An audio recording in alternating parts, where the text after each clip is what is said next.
জনবান্ধব সরকার গঠিত হলে কোনো পুরুষকে যদি কোনো নারী শারীরিকভাবে অপদস্থ নির্যাতন করে, এর শাস্তি হলো সেই নারীটিকে টানা 3 বছর কোনো এতিমখানা অথবা বৃদ্ধাশ্রমে বিনা বেতনে শুধু খাদ্য ও বাসস্থান পোশাকের বিনিময়ে তাকে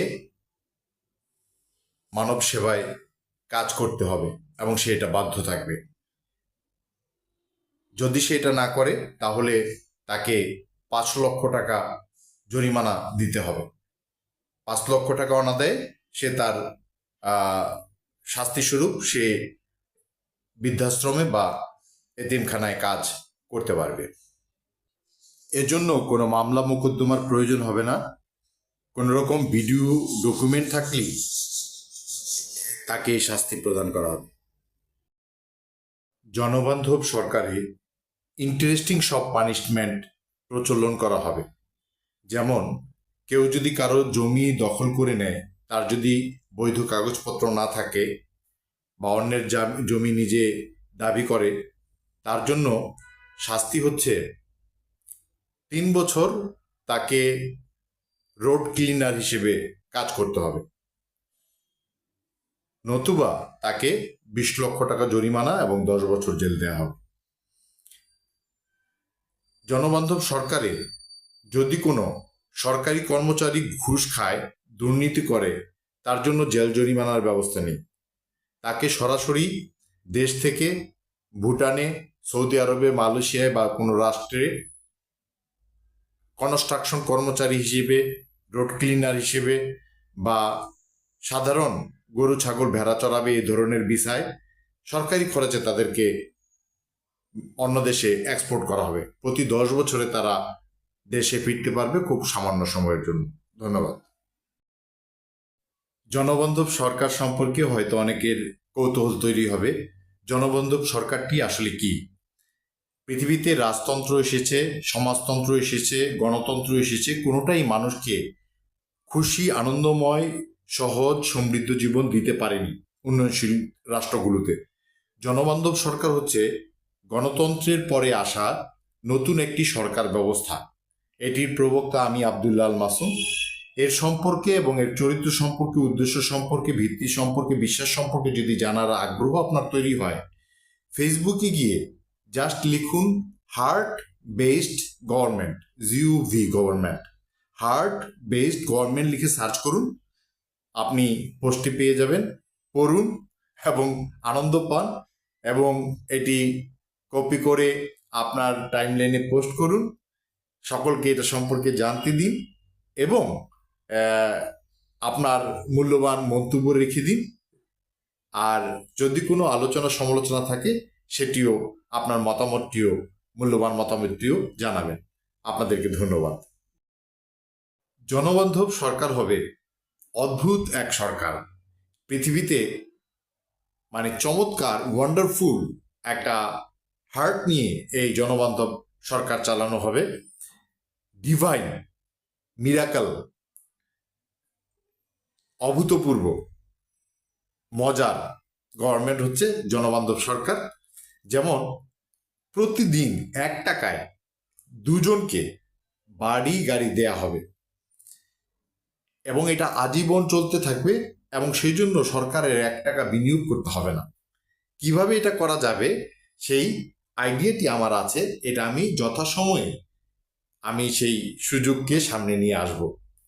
জনবান্ধব সরকারের একটি মজার থিম হচ্ছে সরকারি সকল কর্মচারীরা একজন কৃষক, একজন সাধারণ জনতা, একজন সাধারণ পাবলিককে স্যার বলে ডাকতে বাধ্য হবে।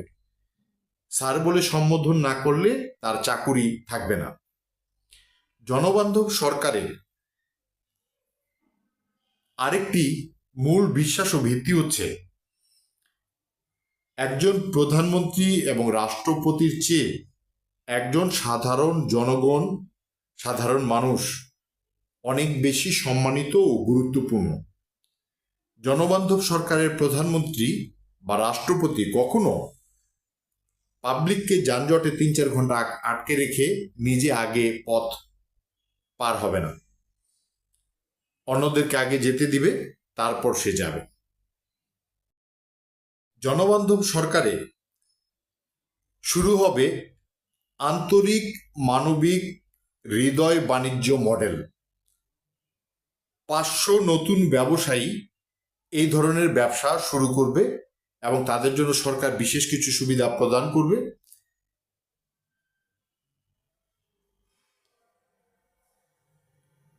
আন্তরিক মানবিক হৃদয় বাণিজ্যে ঘটনা দাঁড়াবে এরকম: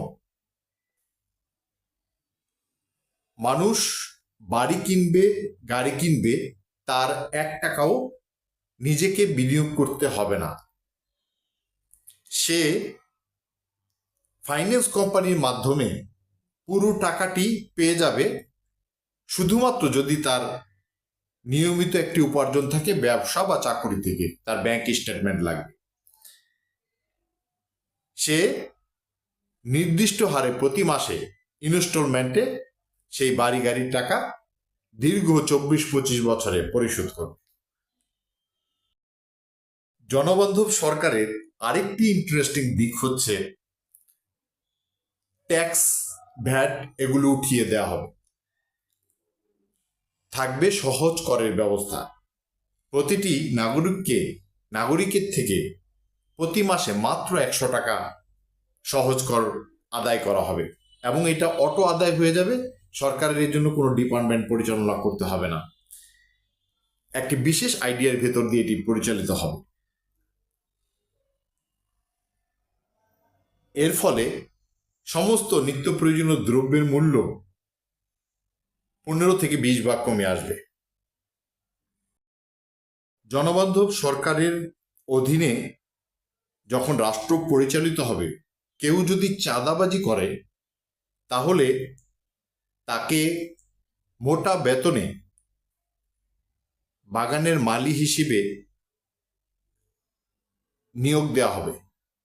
এই অভূতপূর্ব সুযোগ সে যদি গ্রহণ না করে, তাহলে তারপরেও যদি সে চাঁদাবাজির সঙ্গে জড়িত থাকে, তাহলে তার 15 থেকে 20 বছরের জেল হতে পারে, নতুবা তাকে মেথর পদে কাজ করতে বাধ্য করা হবে।